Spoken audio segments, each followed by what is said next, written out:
ferreting around in the back of the Team Australia garage, and team owner Derek Walker has allowed me to have a bit of a play here with some of the gear, and I'll unearth the power plant in the ChampCar World Series for you. This is the Cosworth engine that powers the entire field. It's a control engine, and it's a beautiful little piece of work.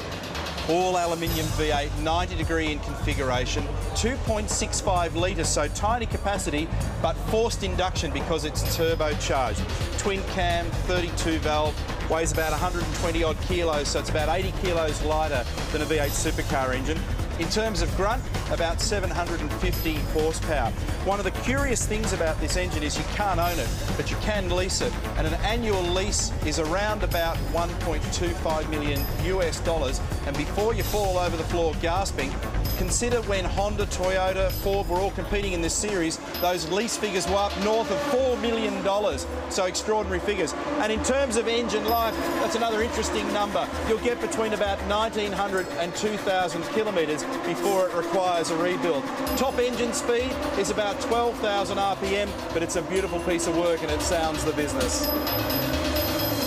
Very soon, of course, we'll decide the grid positions for the Lexmark Indy 300 2006. But in the meantime, in this short break, let's take a look at what brought us to this event this year.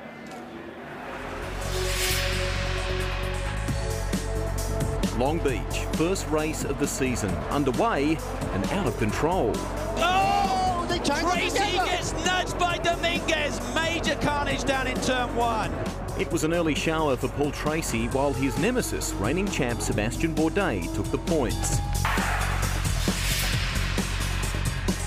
Houston was a problem for Bourdais, who found himself chasing Mario Dominguez. Paul Tracy's sights were set on third, and at one point, the lead could have gone one of three ways. But then Dominguez let certain victory slide away. Disaster! Oh, that's absolutely tragic. Mario's running such a good race. That is not what these guys wanted to see. And when number two fell into Bourdais' lap. Monterey was a procession for the Frenchman, whose only real threat came from Justin Wilson. Sébastien held him off to take his third straight win. The Milwaukee Mile opened in spectacular style. Oh my goodness, what a disaster. That took care of Tracy, Junqueira and Dominguez, leaving Sébastien Bourdais to exert his ever-increasing dominance on this championship. But then, something happened. That blue Forsyth car leading at Portland wasn't Paul Tracy, and it definitely wasn't Super Mario. It was AJ Allmendinger, now Tracy's teammate, after a driver reshuffle that also saw Cristiano Damata take AJ's old Rousport drive and Dominguez slot into Damata's former seat. The tide had turned and AJ was smoking. In Cleveland, Bourdais' luck got worse. Oh, look at that. That's PT on top and on over top of Bourdais. Bourdais was clearly shaken. Paul Tracy wasn't much better. After coming out again, he later found the wall. Dan Clark and Mario met. But it was AJ all the way. AJ Allmendinger, 2 drives he has had, 2 weekends for Kerry Forsyth and 2 wins. Can you believe it? We weren't far into the Toronto meeting when the midfield mixed it up. Clark, Legg, Palin and Pastorelli blocked the track. But when that cleared, AJ found the lead and the flag. The next Canadian race in Edmonton saw Sébastien return to the front. But Justin Wilson's British blood sizzled as he took the Frenchman and bolted. Bourdais, meantime, tagged Alex, while Wilson won. Bourdais' determination at San Jose ran straight into Allmendinger. That didn't stop Sébastien, though, who again magically extended his lead. Nothing new, really. Status quo for Paul Tracy too, who again failed to finish. Frustration igniting fireworks between he and Tagliani. Oh, here we go. Here we go. Roger wasn't happy with the leg up into the wall, but Sébastien returned to the podium, celebrating nuts and champagne. Denver was classic ChampCar, pushing and shoving and a decent duel for the lead. That fell on Bourdais and Allmendinger, who ultimately came out in front, while behind him, Bourdais then duked it out with Tracy, first on track, then off. Tracy's teammate took another trophy. Not much more can be said of Montreal than it was wet, very wet. Frolics turned into folly and the event was red flagged, with Bourdais taking the rerun. Road America will be unforgettable for Catherine Legg. And she hits the wall with phenomenal force. The car flies up in the air, catches the fence of it. The motor breaks off as she comes back down. Amazingly, she walked away from this season's most spectacular shunt. Race-wise, Sebastian led convincingly. That is, until AJ Allmendinger passed for the lead. This one, back to AJ. All right, back to the future now, and that will be decided in terms of grid positions today in this next session. Greg Rust has more from the pits. Well, 12 months ago, Billy, the driver I'm with would have been on the sidelines and watching the action and frustrated about that after a massive crash at the Indianapolis 500. Great to have you back here, Bruno Junqueira, and how's the weekend unfolding for you? It's very good to be back here in Surface. I love this track and I love to be here in Australia. It's been good. Yesterday we were third. This morning we were third quickest as well, and I think we're in a good position to try to fight for the pole and, more important, fight for another win tomorrow. Obviously, from a championship perspective as well, the unfortunate scenario with Justin Wilson is good in your bid to sort of maybe move up the rung a little further. I'm just concentrating on the race. I don't have any chances to win the championship anymore, so I want to just try to get the best race I can this weekend and hope another win. Best of luck. Thank you. 7 minutes now to qualifying beginning. We'll rip off a break, and when we come back, we'll introduce a special guest for ChampCar qualifying, Lexmark Indy 300.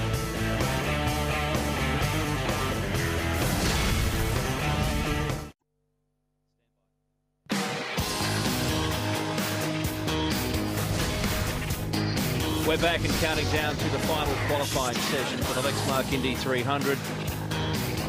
Quite a turn up yesterday when Will Power put his car in provisional pole, but this man, among others, was able to bounce back after a pretty tough start to the weekend. Will they be able to get on level terms? The sleepers, obviously, the Newman Haas drivers, Bourdais and Junqueira, just feeling their way very carefully, not doing too many laps, but putting in the quick ones when they need to. Those little stickers along the side of the cockpits around there, just on top of the radiator areas and the side pods, just note how many victories and pole positions Sebastian Bourdais enjoyed this year, and that's Will Power.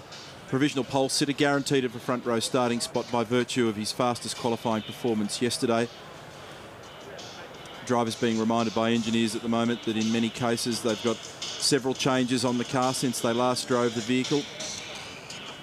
New brake rotors and brake pads for qualifying to maximise braking performance. This is Ryan Briscoe in the Roo Sport entry.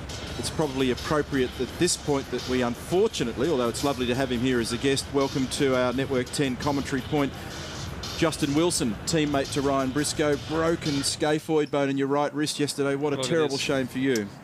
Yeah, it was disappointing. You know, it's going to be quite unique to watch qualifying. I would have rather been there, but that's how it goes sometimes. You and I spoke earlier in the weekend about you were really looking forward to this weekend. You've had a couple of solid runs at this racetrack before. This year you've been in the championship hunt. You've had a victory, third in the championship series. It was all looking pretty good, and this team's been getting stronger and stronger. Yeah, it's actually been a very difficult year for us with Cristiano's accident and changing teammates early on with AJ. So it's been tough, but fortunately we've had one win and we've been in contention for the championship. But you know, this was just one of those bizarre freak accidents, and my car was actually not damaged at all, so it's just me.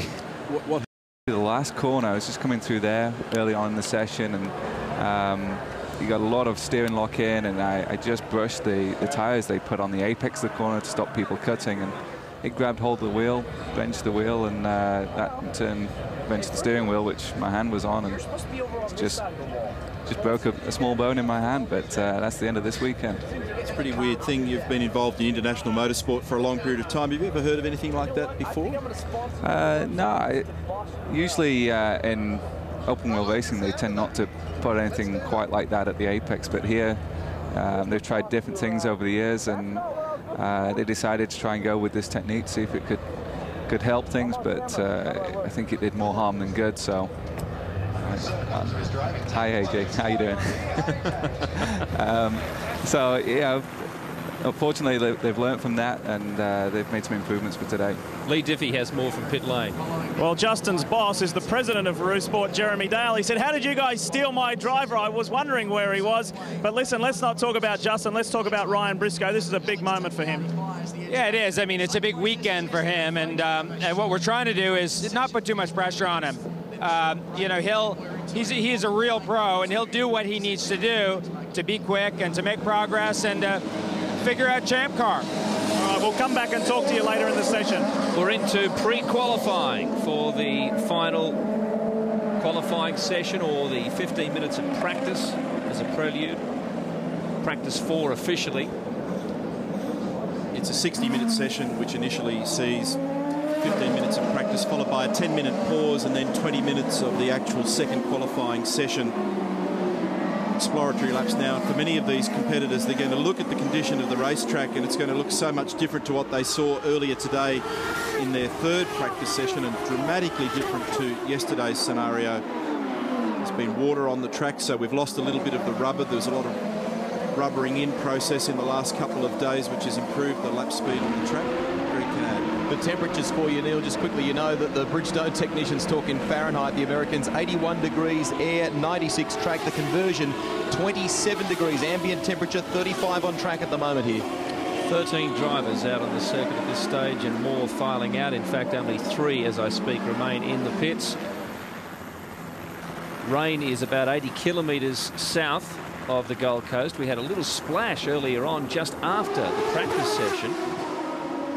Justin, what's a typical procedure in this little sequence prior to qualifying? What would the majority of the boys be doing?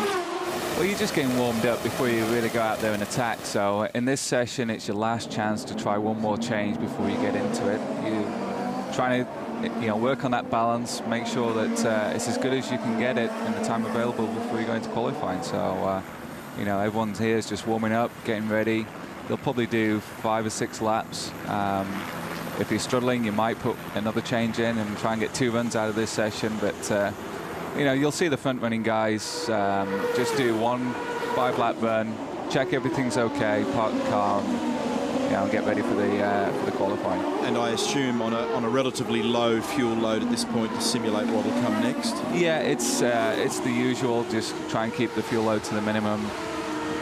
With the new tyres on, I think you'll see most guys doing between 5 and 7 laps on each set of tyres. Most of them will do 2 sets of tyres. I'm not sure what Ryan's plan is. I haven't actually discussed that with him, but he has the option of 4 sets of qualifying tyres, and you just physically can't use them all in one session. So he might run 3, but I think more sensibly would be 2 6 to 7 lap runs. It's a difficult day yesterday for Paul Tracy in the practice session. In the morning, he made a mistake up at the VB chicane, touched those tyres at the apex, not the ones that Justin got tangled up with, but a similar scenario where the car was then dragged left, and he made the concrete wall on the exit damage to the front left-hand corner of the primary car. So they switched to the spare car, then a fuel pickup issue with that car meant that he didn't get to qualify. So the danger for these guys is they're trying to compress 2 days worth of learning into one day, get solid running on Friday, solid running Saturday morning, and then make their choices about the geometry, the mechanical setup, the aerodynamic setup of the car for this racetrack. And year on year, the personality of the track changes. So even though they may have had a setup that worked ideally last year, things change in racing so quickly, and the cars evolve in varying ways. So they're trying to cram at the moment, although PT's the fastest man at this point, but nobody's done anything in the way of a rocket time. But he was quick in the earlier practice session. This is Sebastian Bourdais in the McDonald's car, number 1. The scenario for Sebastian is 9th or better in tomorrow's race. And just observing these cars as we have in the last couple of days, Justin, the thing about the Newman-Haas cars is that their balance and ride control, particularly on this very bumpy street circuit, has been very impressive. Definitely, and that's always Newman Haas's strength, is they've got the ride control. They can just keep the tyres in contact with the ground without unsettling the main body of the car. The main body of the car stays flat, the wheels move independently, and they just seem to do that job very well. It's we're always quite envious of the job they do. And that's one of the key issues on a street circuit, which by typical definition means that it's slippery, there's paint on the road, there's big curbs, there's concrete walls, there's lots of camber on the road surface, so it's easy for the car to slide down that surface, and it's quite difficult sometimes to come up with a car that matches those conditions. Very different often to the way you might set the car for a traditional road course.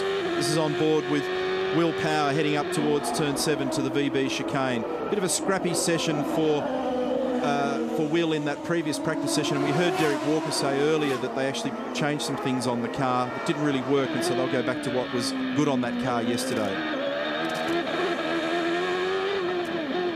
Daryl Beattie. Well, Billy, I'm at turn 5 still for the ChampCar, and it's interesting, we've spoken about it through the V8 session, but be surprised if the times for qualifying, how they go compared to yesterday. The track still standing here at turn 5 is very, very dirty compared to yesterday when I was watching ChampCars go through these turns. It was a lot more rubber down on the circuit. There's still the dust from the oil earlier on, and that southerly change has come through now, Neil. It's been northeast so far all weekend, but now we're getting that southeast coming through. AJ Allmendinger has basically remained in his car since the commencement of the session. By the same token, the Newman Haas team are running through a program with Sebastian Bourdais. They have just brought the car in. The crew have asked to check that there are no major signs of cracking at all in the brake discs on that car, and they've thrown some fresh green tyres at it. They're not the red banded tyres, and Bourdais out of the lane again. Allmendinger trails Bourdais in the championship by 58 points. It's mathematically possible, but of course a very, very tall order. The curious thing is, third place Justin, who sits beside us here, mate, you have a very nice package of points on Paul Tracy. In fact, you can sit out the last 2 races and your third position won't be threatened, so that's prize money you won't lose. Yeah, it would be nice to be out there attacking, though. It's, even though I can't drop back in the championship, I had a chance of yes, moving forward on AJ, but ultimately I just want to get back in the car. Of course.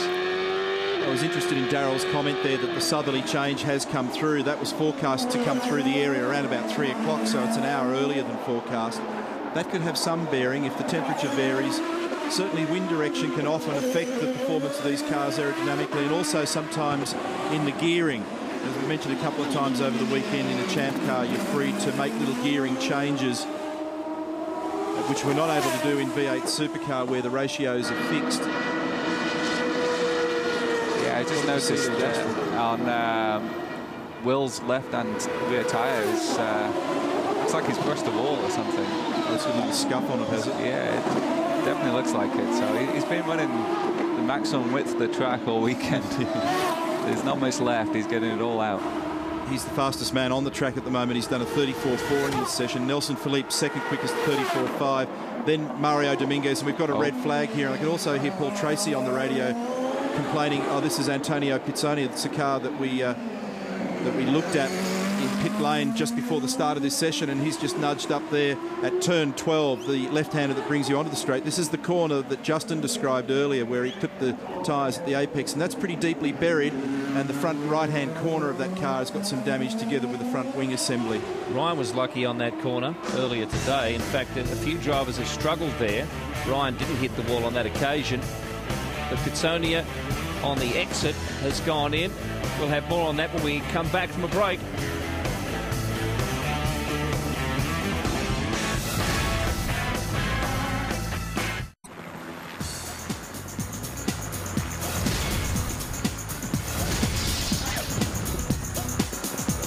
Pause in qualifying. We're in the practice session. This will be time we will not get back. Let's hope they can get on the track, but there's just over 3 minutes to go. Greg. Really just want to pick up on something that Neil Crompton was talking about before. He intercepted some radio chat from Paul Tracy. Perhaps this might explain it. Look at this monster flat spot on the right front that's just come off PT's car. Now, I can tell you from the tyre technicians that this tyre was already pre-marked. It had a minor flat spot on it. And as you know well, when you get a minor flat spot, typically the car under braking tends to pick up that flat spot and make it a whole lot worse. Daz? Well, Greg, that didn't happen exactly here at turn 5 and 6 where I am right now, but he did overshoot through here during the beginning of that session. So did Oriel Servia, and there's a lot of action happening down here. Will Powers looked pretty good earlier on. Sebastian Bourdais, I haven't seen him out through this section, but yesterday we did mention we'll keep an eye on him today. We spoke about how that car was so strong on the boost out of 6 here. It looked like he was running a shorter gear on the exit of 6. Darryl mentioned Oriel Servia. A directive just came from ChampCar to PKV Racing, warning Oriel not to shortcut pit exit. He must keep all 4 wheels to the left-hand side of that line, Neil. Got 2 minutes to run in this session, so they'll get an out lap and maybe one flying depending on where they spill out of the pit lane here. So they need to get one final assessment. Of course, the tyres have cooled out a little bit, so it's a difficult scenario like this, Justin, where you've got next to no time left. You've really got to make a quick impression of your car, maybe make a change if you can, and otherwise you pretty much have to live with what you've got.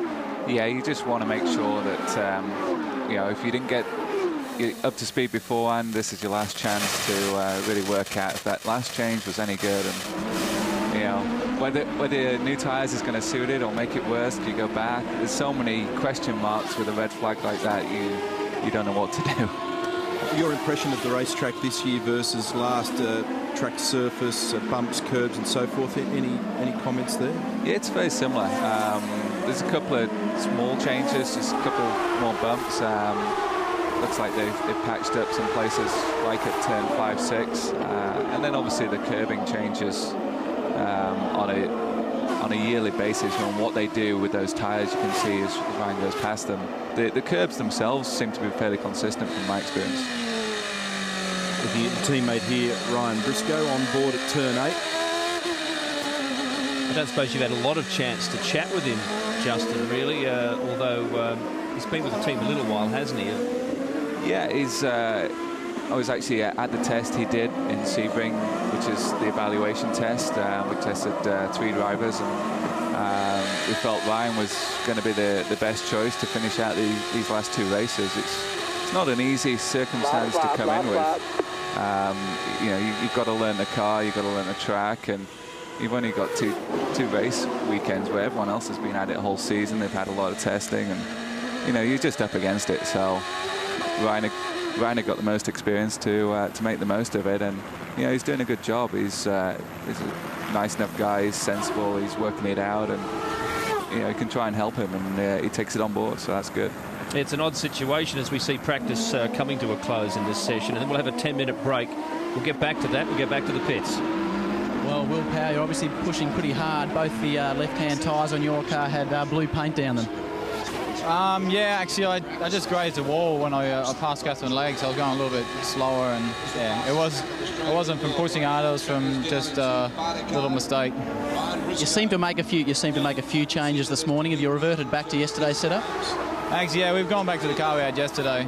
This morning we were just trying some race stuff and heavy fuel loads and that sort of thing, because we've got a guaranteed front row. So, you know, it's important to strategise for the race tomorrow. What's the reception been like since you got out of the car yesterday afternoon? Yeah, it's been great, you know. Didn't realise I had so many fans, but it's awesome having all the Aussie guys behind me, and it's just, yeah, really good. Best of luck this afternoon. Thank you. Lee? For those of you who read motorsport magazines and websites, you'll know his name, but maybe not his face. This is the infamous Robin Miller.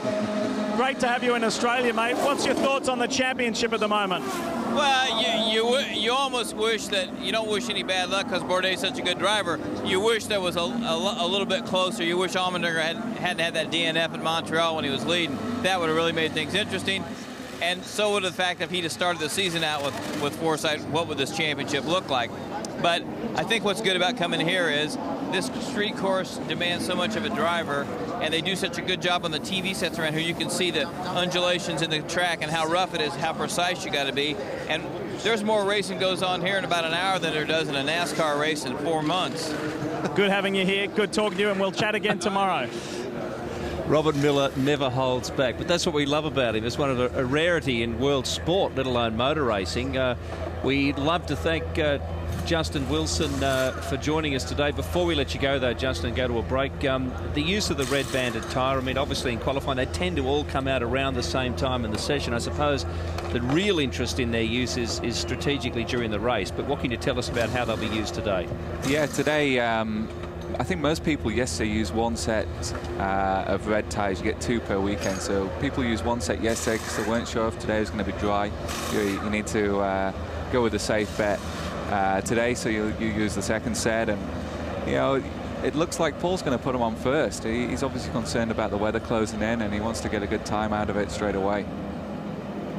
Yeah, we didn't see that yesterday, did we? They all sort of held back and whipped them on at the same time, and basically, while the times came down, the same drivers did the same, basically half a second or so better a lap than at around the same time. Yeah, initially people were trying different strategies, but these days, you know, we've all got used to it. And, you know, pretty much everyone down the pit lane has come up with the same conclusion. If the weather's looking a bit dodgy, you're going to go with a safe bet and use one set per day. Well, I really appreciate your time, mate, because I know you want to get back down to the pits and help out the team. Thank you very much, and the best of luck with that injury and, of course, for next season. Thanks very much. Thanks for having me. Thanks, Justin. Justin Wilson, we'll be back with more action for you in just a moment from Surfers Paradise. Stay with us for a red-hot session.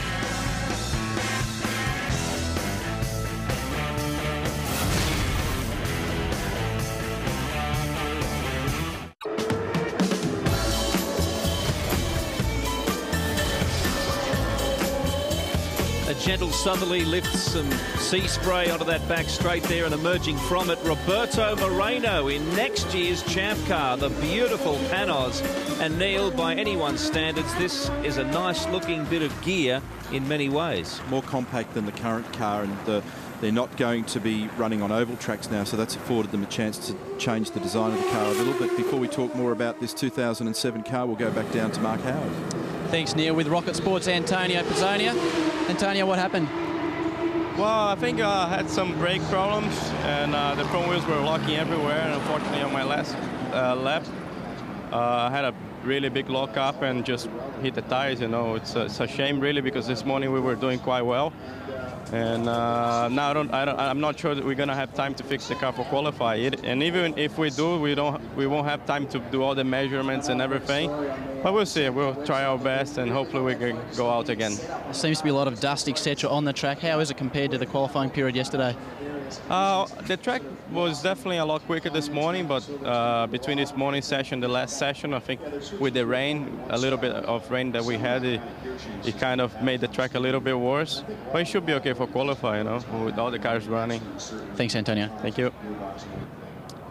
Well, it's a special moment for Australia's Ryan Briscoe. This is the business end. How was that session just then? You're ready to go, and the red wall tyres are set to go too. Yeah, it's all good. You know, we just made sure the car was running well. It seems like the track's a little bit greasy at the moment after the rain, so not sure how quick the session will get, but we got 2 sets of reds because we didn't use them yesterday, and yeah, I mean, we'll try to make the most of it. Those V8s, hey? They were out there dirtying the track.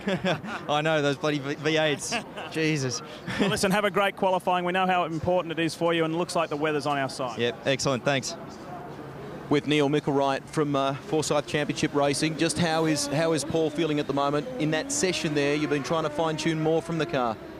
Yeah, I think that, you know, obviously we had a bad day yesterday, got limited running, and then, you know, rode off one car and didn't get to qualify. So I think he's definitely feeling a bit better now. We've been a bit concerned about the weather all morning. You know, he was second fastest in this morning's session, so I think we're on track. You know, right now the track's a little bit greased up from the stuff that was running earlier, but hopefully we'll do okay. What we've got to do now is get one in the bank and get ourselves up the grid instead of last, and then see if we can't go for pole. Are you? How much are you paying attention to the skies and this perhaps impending weather? Because I know you've got the red banded tyres on, ready to go. I'm watching it like a hawk. We're going to go sooner rather than later to make sure that the rain doesn't catch us out. We'll let you get down to business. Thank you. Thanks. The reason for that is they've got 2 sets of those red band tyres for Paul Tracy, so he'll go straight out on those. In fact, he has done so. You can see him disappear through our shot then in car number 3. So now this is second qualifying for the Champ Cars. Yesterday, Will Power was the man, 131.4. Sebastian Bourdais did a 131.7. Bruno Junqueira, a 32.2. Oriol Servia did a 32.3. AJ Allmendinger had a better time than is currently against his name, but they scratch his best time because he triggered a red flag up at turn 8. Very difficult day yesterday for Neil Mickle-Wright and that group at Forsyth Championship Racing. Well, as Justin alluded to before he left the commentary position, and as Neil Mickle-Wright, that is, discussed a short time ago, we might see a different pattern of strategy in this session to what we saw yesterday. We saw the more laid-back, confident drivers like Junqueira and Bourdais sitting out a lot of this session and then putting in quick laps late. The red-banded tyres are on already. The reason they do that is they're trying to maximise the opportunity of waiting for everybody else to put rubber on the circuit, and then right at the very end of the session, when the most amount of rubber is down and the conditions are good, they put their good tyres on and away they go. But with the threat of weather from the south at the moment, they can't afford that luxury.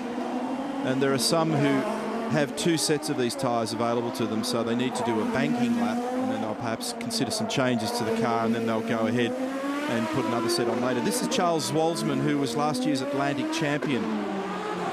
He actually came up into the booth at Montreal last year when Jeremy Shaw and I were there. He's a lovely young guy. Earned an opportunity to drive with Team Australia in the final round last year by virtue of his championship win in Atlantics, and he spent the year this year with MyJack, Conquest Racing, Eric Taschelar, who used to run in Indy Lights, and himself an accomplished driver in the category. He flat-spotted a tyre in the Friday session, which did cost him a little time coming back into the pits, putting the new rubber on, but he felt like he improved through the session as Will Power gets ready. And, of course, Carl Haas going through the usual routine of blessing his car. That's Junqueira's. He would have done so for Bourdais as well. And there are only 14 times down at the moment. We will not get one for Justin Wilson, of course, but there will be 3 more drivers who do actually put a time down for the first time officially in this session. Keep an eye on Paul Tracy, though, because he's now done his out lap. He's on the red band tyres, and he won't be messing about. He was second fastest in the practice session this morning. As I've said several times today already, he's compressing 2 days of workload into one. He's traditionally had strength around this circuit. He loves street circuits, and he always pushes hard. He gives 110%, this guy. Tracy, Catherine Legg, and of course Ryan Briscoe, the other driver, yet to lay down a qualifying time this weekend. They've left their run late, but Tracy is really hyped up, and after he and Elmendinger topped that previous practice session for Forsyth, it seems as though they have gained a lot of the ground that they lost yesterday. Most experienced man when it comes to outings on this racetrack, Paul Tracy. His 14th Gold Coast event this weekend. The next closest is Alex Tagliani from Team Australia with 7. Paul's been a winner here way back in 1995, and one of the odd things about his championship season this year, he's not won a round, and that's very un-Paul Tracy-like. Well, not only that, Neil, but I mean a clear identification of what's happened to him this year. He's led only 2 race laps all year, most unusual for him. Last year he won the award for leading the most laps in races, 512. That's quite a comparison, even with 2 rounds to go. More from the pits. Hey boys, absolutely no rush from last year's pole sitter Oriel Servia at PKV Racing. He's sitting stationary in the lane, no sign of any panic, and also he's going against the trend of putting on reds. He has his black Bridgestone Potenzas on. He's going to go out and bank a period of about 7 laps, try and do his best there and save the reds for later. Yeah, that makes sense because he used a set of reds yesterday, and he'll need to get a track read and an understanding of the way the car's matched to the road right now on the race tyre, the primary tyre, before he puts on the option tyre. He was last year's pole sitter. Remember, last year he was sitting in for Bruno Junqueira, who broke his back at Indianapolis. And so Oriel Servia had the opportunity to drive with one of the best teams in the paddock with Newman Haas, and he did a great job, picked up a win in Montreal. Will Power's gone quickest, incidentally, after yesterday's stunning performance for Team Australia. There's so many people that are fired up by his performance. This is Mario Dominguez. He's in the Rocket Sports entry. This is the sister car to the Antonio Pizzonia car that we saw in the wall at turn 12. Dominguez, also a former winner. We've detailed several times also over the course of the weekend. One of the oddities of this race meeting in the long history of the event dating back to 1991 is that nobody's won it twice. And that's a bit of a target for Sebastian Bourdais. This is Andrew Ranger, young Canadian. Darryl, what do you see? Neil, I don't have a timer over here at turn 5, but I watched Paul Tracy on those few laps where he had the red banded tyres on it. time-wise, well, standing here, it didn't look terribly fast. Mario Dominguez actually looked a bit better. And as I speak, on his first flying lap, I would imagine Ryan Briscoe's out there now on red-banded tyres. But watching him run down here into 5, we spoke about it a little bit yesterday, the crown on the road, Neil. The car is darting aggressively the whole time as they try and keep it straight on this road, and then they turn into 5 across the crown. The only cars that really do look nicely matched to the road round here are both the Newman Haas cars. Everybody else has got varying degrees of pogo sticks under them, and that shot that we had there of Andrew Ranger coming off turn 8, you could see how busy he was. See the sequential shift, 7-speed in the Lola. He's got to remove his hand from the wheel to pull that lever backwards to upshift. It's a flat shift. One lap. And Ranger's gone quick in this session, 33.9. Paul Tracy's also looking quick at the moment. And Ranger is actually engineered by Don Bricker, an old friend, and this team has continued to make ground. Solid backing in that outfit. Here's Paul Tracy. And look at those green boxes. That tells you something of a story, because Tracy is half a chance here to leap up the order a little. There he is, straight into position 2 with a 32.8. That first, incidentally, was quickest in this session, but of course with combined qualifying times, Will Power with the 131.4 still holds that P1 overall. But we're talking about, when you see those graphics, quickest in this session. Tracy's certainly that. One of the problems at the moment is the track conditions so poor compared to yesterday that even if you felt like you did a good lap and your car was reasonably balanced and it was all stitched together nicely, I think in general terms the overall condition of things is such that it'll be very difficult to get to those low 31s, but it could improve as time goes by. AJ Allmendinger, big mistake yesterday that he was very cranky with himself. He winds himself up a lot, this young fella. He brought this championship alive earlier in the season. He started out with Sport driving in the seat that Ryan Briscoe now occupies, and then he joined this Forsyth Championship Racing team, and his old friend Paul Tracy joined them at Portland, won the race, and then triggered a series of 3 in a row, and he's ultimately won 5 races this year. This is back on board with Andrew Ranger. He's done pretty well, Ranger. The 133.5 that he put down a little while ago improved on his time on Friday, where he complained a lot about the bumps, and there was a good example there of negotiating those. Always he's not a first timer on this circuit, but always when you're inexperienced, this kind of track is very difficult to deal with. As Neil pointed out earlier when we were talking during practice, you have to really thrash this car to the limit. Mario Dominguez locking up there.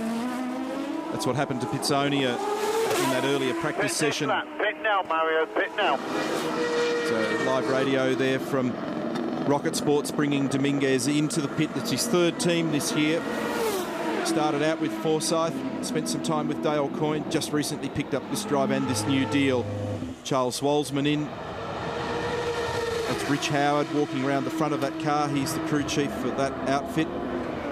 Red-banded tyres about to go on that car, and back out with Paul Tracy now. A 132.8 banked fairly quickly. More than 20 minutes left in this session.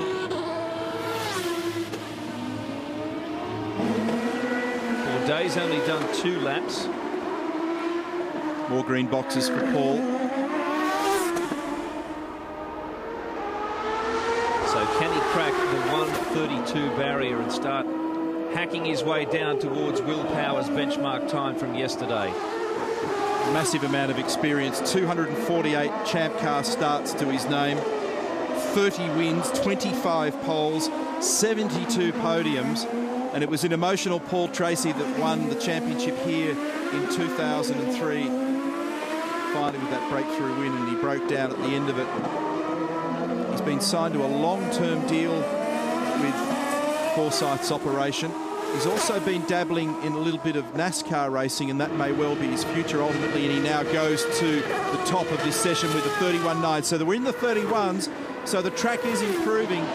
Tracy squeezing plenty out of it as he now comes up onto the back of his teammate. Hopefully it doesn't cost him any time. AJ Allmendinger just out of the pits. Oh!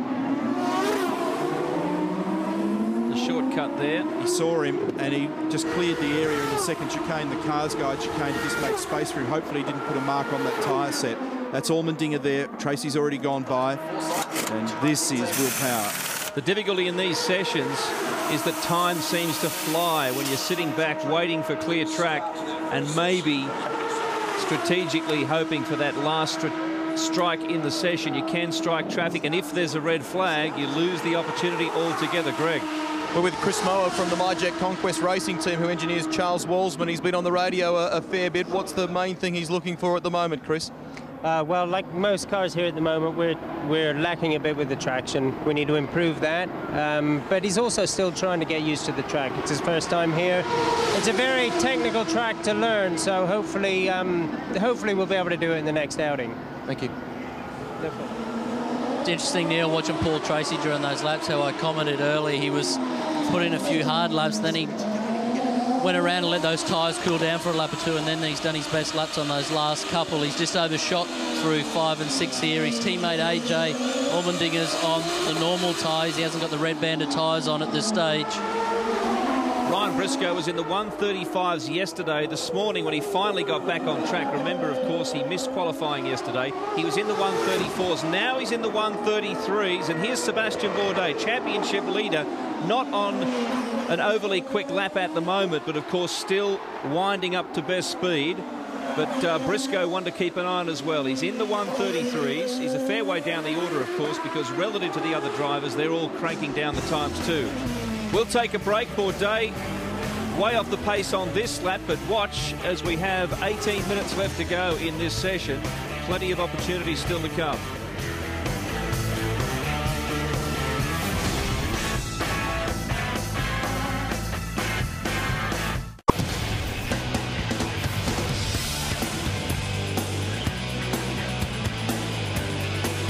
We're back with an extraordinary situation here. Wreckage on the track in the Lexmark Indy 300 final qualifying session. Carl Haas with mixed feelings here. Sebastian Bourdais has just clocked a 1:31.5, which put him second overall. That is a front row start. But moments after clocking that time, Neil, he has hit the wall big time. His session is certainly over. He's made contact with the Lexmark chicane down at 1. The first thing he did was leap out of the car and go and have a very close look at the tub, because he'll want to know whether or not they can retrieve this car or whether he'd be forced into the spare car. And so many of the teams this year have done massive damage. There's probably, I don't recall a season where so many people have damaged cars to such an extent. This is the area where it happened. Now watch for Bourdais.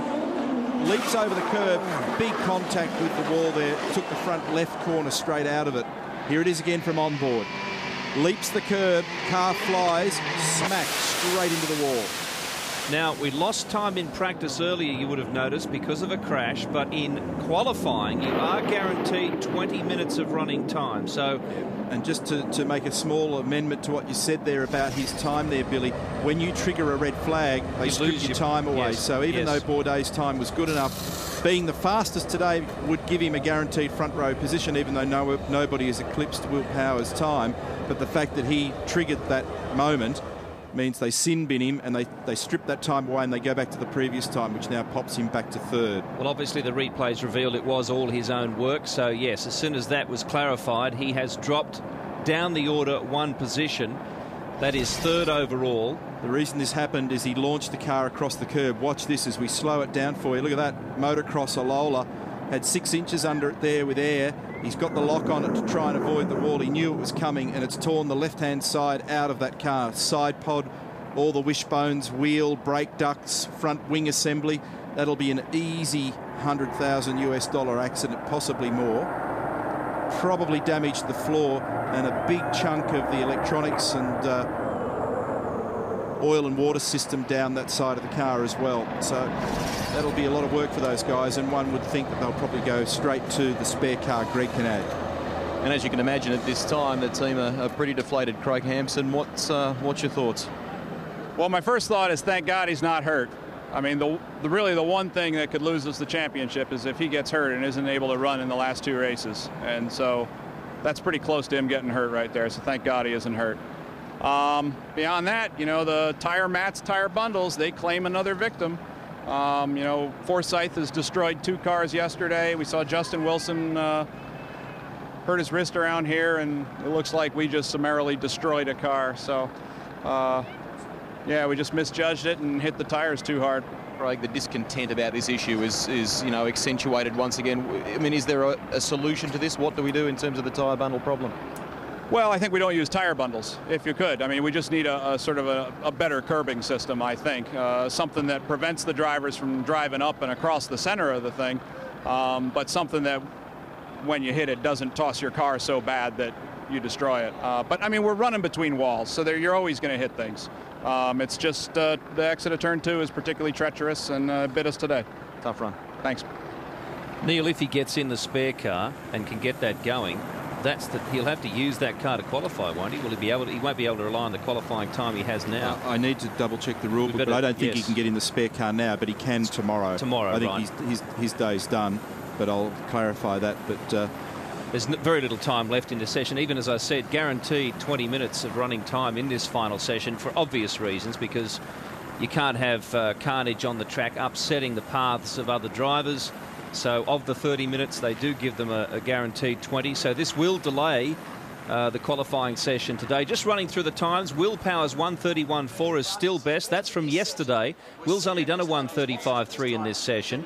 So it'll be interesting to see what sort of strategy they're thinking about as we look at them now in the pits. Now, with Bourdais' time being cancelled because it was his fault, he brought out the red flag, so he goes down to a 1:32.2. Paul Tracy is fastest in this session and guaranteed a front row for tomorrow at the moment.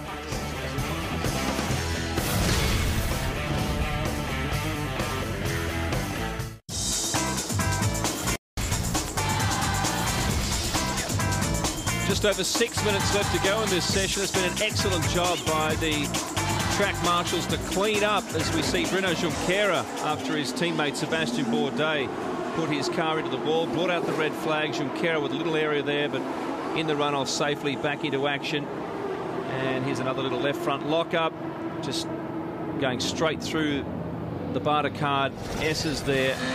But we have enough time for somebody to put down a lap or even two to usurp Will Power, the Australian.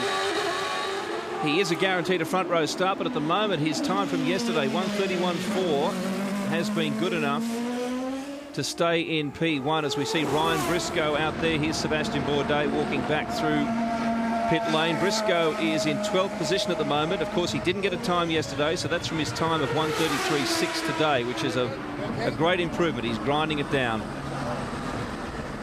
Paul Tracy fastest in the session with a 1:31.9. Bourdais third fastest with a time he put down yesterday of a 1:31.7. We'll just see how vulnerable that is. Junqueira's out there trying to beat it. Of course, Servia, the next in line. this is the hot lap for Ryan on this set of tyres, so we'll keep a bit of an eye on this, but we are winding down in the back end of this session, and it'll be fascinating to see whether or not Paul Tracy has a response for Will Power.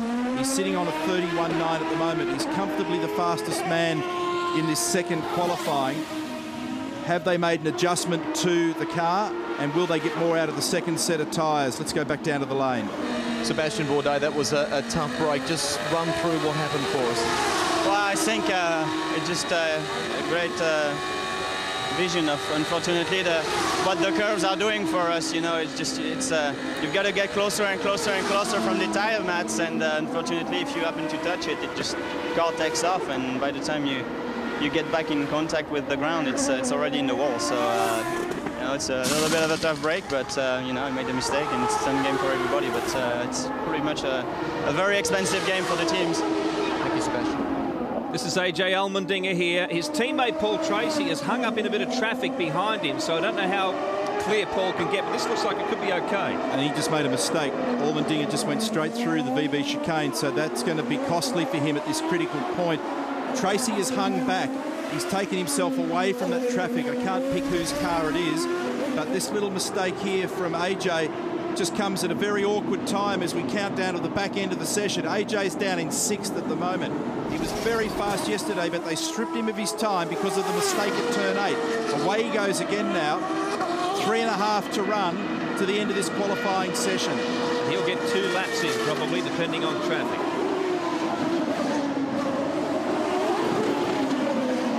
The required 20 of green, but fortunately that red flag didn't stop the session so long, so we've still got 3 in the bag. This is Allmendinger. Tracy's showing green boxes everywhere, so let's keep an eye out. Yellow flags are flying down at turn 3, but Paul Tracy's on a charge at the moment. And so is Allmendinger. Green box for the first sector for him. Will he catch up to, is it Catherine Legg in the red and white car that splits them? There's Tracy in the background. And he's in a so little far, traffic. there's a string of green boxes against his name. A little bit of traffic there, may not have affected him in a straight line. Halen, I think it was, that he had to whip around very quickly. Watch this guy because he's explosive. ChampCar is also on a charge, so we need to keep an eye out for the man who won when he was last here. This is the great end of qualifying where it's all happening. Tracy's done a 31.9. Will Power's done a 31.4. Only a couple of minutes remaining. It's the pressure end, it's traffic. You've got to find a spot. There's ChampCar up in turn 8. He's got green boxes on his name as well, as I said before. Look at the way that car rides the bumps on the exit of turn 8. These cars are beautiful around here, and remember, his teammate is out of the game. He's down almost 4/10, ChampCar. He lost whatever he'd gained and more. Watch for Tracy, because the numbers indicate to me that he's going to do a very good number here. There's Allmendinger. No, Tracy's on the radio bluing crazy at the moment because he was held up. Someone backed off and got in his way. This is the problem when you have these small windows at the end of qualifying. The drivers all year have complained about traffic. They've been unable to pick up those last crucial fast laps. There's Tracy. 1.5 minutes left. Oriel Servia was in Tracy's way, and he was very, very unhappy about it. ChampCar almost out of shape, slightly, as he goes flying past Tracy. Tracy trying to give himself track space. He knows ChampCar is quick, and he'll be trying to go faster, so that should give him enough clear space ahead. Nelson Philippe has just done a good time. A 1:32.3, 5th fastest overall, better than yesterday.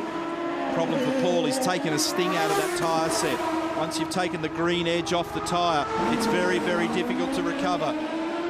ChampCar is showing more green boxes. Car 20, Catherine Legg, turn 4. She went off there yesterday as well. This could not come at a worse moment, and they've red flagged. Race control of red flag. So it may be a scenario where Will Power holds pole position here in Australia.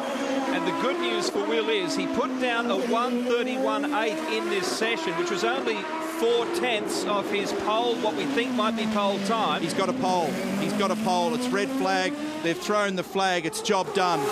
Well, Will Power preserving pole position and putting in another very quick time again today, just to reassert it. And Allmendinger's jumped up as well. In fact, they've just taken his time away from him because of his mistake earlier. Look, I think it's happened to him twice in a row now. They were showing Allmendinger in position 2, but let's focus on this man. His first pole position in ChampCar competition as he goes by the stricken car of Catherine Legg. What a tremendous performance. Darryl? Neil, Allmendinger and Tracy will be blowing about Servia, because even 3 laps ago, Allmendinger was on a far better lap, and Servia has, I don't know intentionally, but both those cars, he slowed both the Foresight cars down when they were on hot laps. Allmendinger was just ropeable on the radio a moment ago. I saw him jump up to position 2. Look at him, punches the pit unit there. So angry, and then they've punched him back down to 7th position. Lots of aggro at the end of that session, lots of traffic. Sometimes you've got to wonder how all that can unfold, why drivers can't see what's going on behind. This happens so often. Every round this year we've had complaints. But for him to have had his time taken away there, he must have made a mistake earlier, or maybe this is the penalty for what we saw with the straight line of the chicane, which was 2 or 3 laps ago. Maybe it took a while for it to sort through.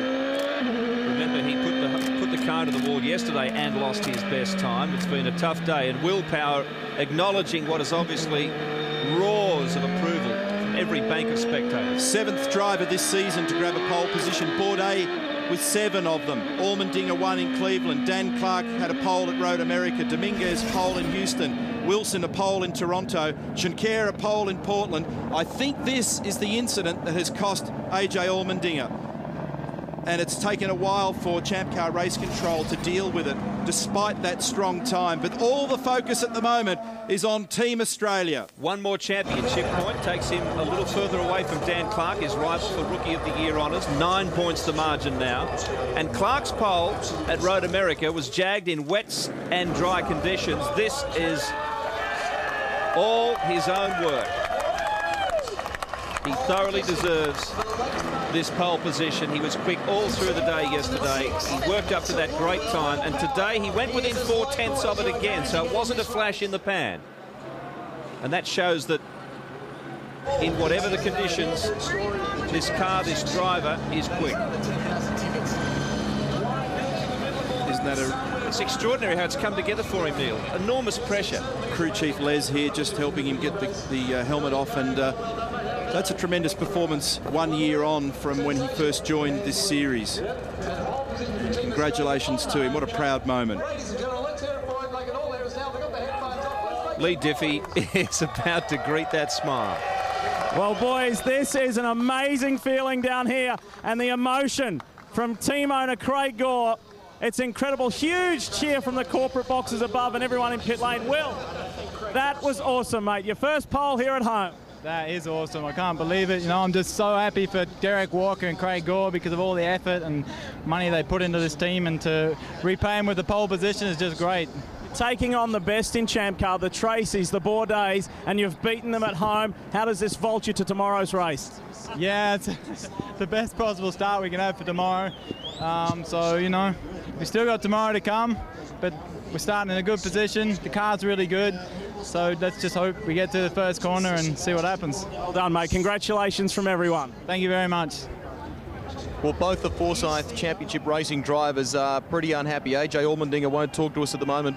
Paul Tracy, what's going on? I'm just really disappointed with Servia.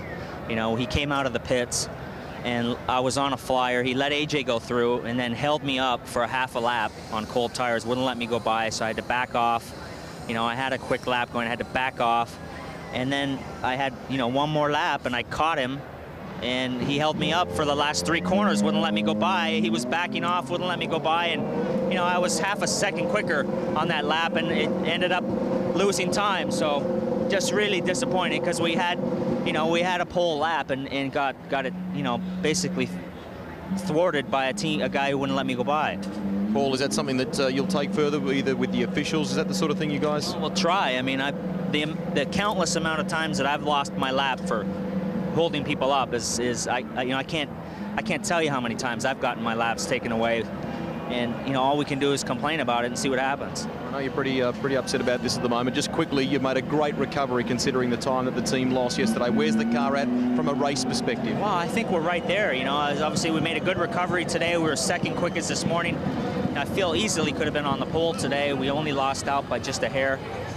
You know, so I think you know, we're going to start third, which is a lot better than 15th where we were yesterday, and you know, I think we're in a position where we can challenge for the win.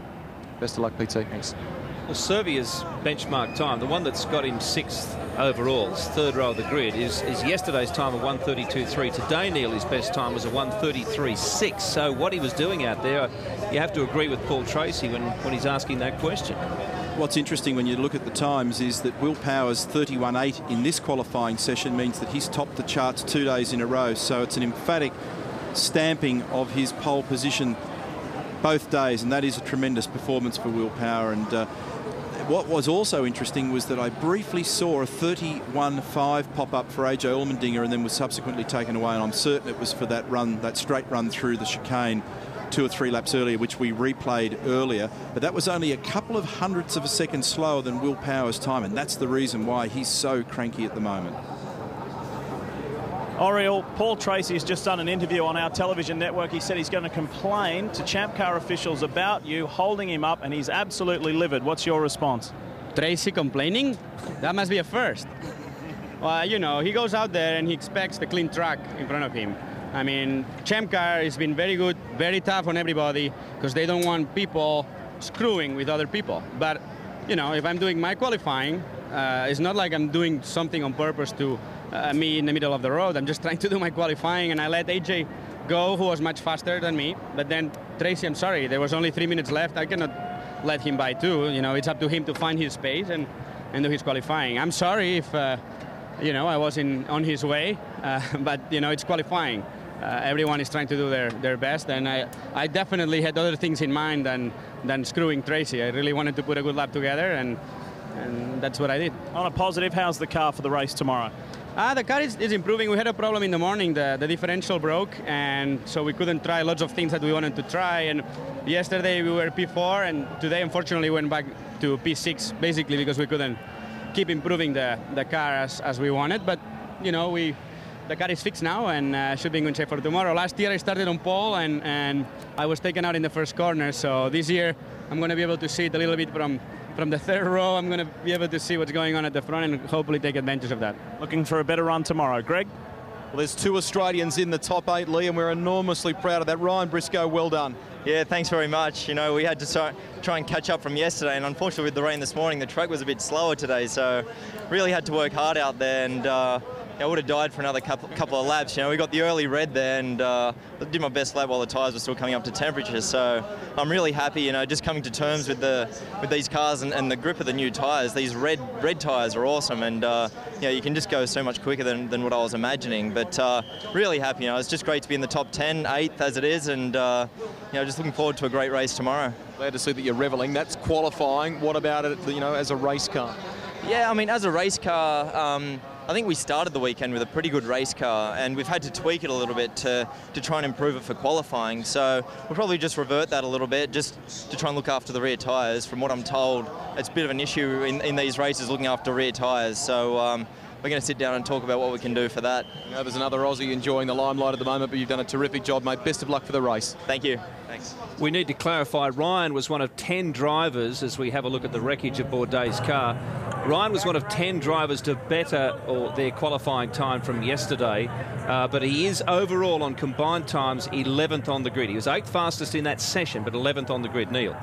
I was just paying particular attention to the side of that car because it's very hard to know until you see everything on it, but I reckon they might have got away without any damage to that tub. Just to the left of that area we're looking at the moment, where the wishbones attach, and round the front of the nose is where the damage can be done. So they may well be able to salvage that tub, which is a very expensive component. Here's what happened. Woof, straight up over the curbing, launched high into the air, and then pretty close to head-on contact with that wall. And as Craig Hampson said, it was, you can almost thank your lucky stars that he was 6 inches to the right there, because a little further to the left and that would be genuine head-on contact. Here it is again on board the car. Does he pick up the tyre bundle? He does. He actually hits it with the front right, and then it just sends him straight. He actually got a little bit of lock on it, and he was able to turn the car slightly to the right before the contact was made. Here's a look at the front wing assembly. So they've actually detached it there, and the front of the tub doesn't look too bad, Mark. Craig Gore, Team Australia. I don't think I've seen so many bear hugs in a pit lane ever. Well, mate, you know, when you set out to achieve a goal like we have 2 years ago, it seemed insurmountable. To set up a Team Australia with Australian drivers and an Australian-owned team with Derek Walker and I really put ourselves out there. And to be able to bring home part of that promise and put an Australian driver, an Australian car on pole, quite frankly, it's almost overwhelming, you know. You took Will out on the town a little bit last night to the Indy ball, etc. What was the reception like for him? They gave him a standing ovation. You know, it's been a long time since an Australian has stood on a podium or it's on a pole at an Australian event, you know, and I think it's great for the race fans and great for Australia, great for the Gold Coast, great for tourism. I mean, you know, like I just got superlatives coming out of my... I didn't say it. Great for everyone. Congratulations. Fantastic to see an Australian on pole. Thanks very much, mate. An exquisite self-control there from Craig Gore as well, as he was getting overly excited about this, but why not? Tremendous publicity, and that, of course, piles on the pressure, not only on this car, but on the man behind that steering wheel there. Will Power, P1 for tomorrow. Extraordinary. Jeff Brabham was the last Australian to sit on a front row in an open wheel in American Series. It was IndyCar in those days. It was so long ago, it doesn't really have any relevance now. This is an extraordinary achievement. We'll come back and talk more about that. And don't forget, V8 Supercars racing right here this weekend.